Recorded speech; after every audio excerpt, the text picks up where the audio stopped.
সকাল থেকে আজ টানা বৃষ্টি পড়ছে, তো সন্ধ্যাবেলা এরকম মুখরোচক খাবার খেতে কিন্তু বেশ লাগে। তো আজকে যেহেতু মঙ্গলবার, বাইরে কোনো কিছু খাবো না, তাই আমি আজকে বাড়িতেই বানিয়েছিলাম মোচার চপ।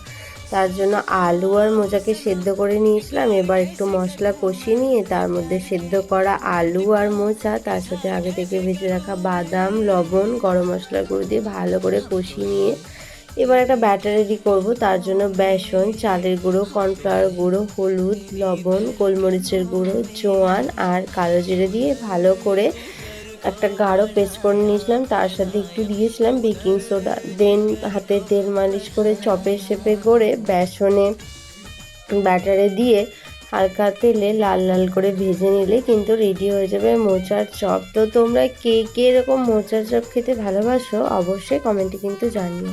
আমার কিন্তু বেশ লাগে, আর ভালো লাগলে অবশ্যই একটা লাইক